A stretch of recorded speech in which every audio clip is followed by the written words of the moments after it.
শিক্ষামন্ত্ৰী ৰণোজ পেগু ডাঙৰীয়াই আজি ছ'চিয়েল মিডিয়া এক্সত শিক্ষক নিযুক্তি সম্পৰ্কীয় অতি গুৰুত্বপূৰ্ণ তথ্য প্ৰকাশ কৰিছে। তেওঁ লিখিছে, এই বাতৰিটোৰ তলত উল্লেখ কৰা উপৰঞ্চি তথ্যসমূহৰ সৈতে পঢ়িবলৈ অনুৰোধ জনালোঁ। আপোনালোকে স্ক্ৰীনত দেখিবলৈ পাইছে। এই তথ্যটো কি আমি এবাৰ চাই লওঁ। ইয়াত লিখিছে যে নিউজ পেপাৰ হেডিং এটাৰ আৰম্ভ লৈ তেওঁ বিষয়টো উত্থাপন কৰিছে। প্ৰাথমিকৰ পৰা কলেজলৈ খালী 40,510 শিক্ষক কৰ্মচাৰী পদ।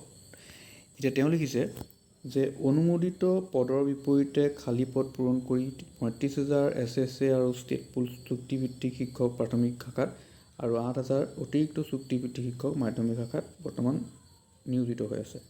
উচ্চ ন্যায়ালয়ৰ নিৰ্দেশনা অনুসৰি কৰি মাধ্যমিক স্নাতক শিক্ষকৰ 8,000 পদ অতিৰিক্ত চুক্তিভিত্তিক শিক্ষকৰ বিপৰীতে বৰ্তমান স্থগিত ৰখা হৈছে। তাৰপিছত আৰু তেওঁ লিখিছে যে বিদ্যালয় শিক্ষা বিভাগে ইতিমধ্যে 14,500টা LP UP স্নাতক আৰু স্নাতকোত্তৰ শিক্ষক পদৰ বাবে বিজ্ঞাপন প্ৰকাশ কৰিছে। তাৰপিছত 1,766টা স্নাতক শিক্ষক সহ অন্যান্য পদৰ বাবে এখন বিজ্ঞাপন শীঘ্ৰে প্ৰকাশ কৰা হ'ব।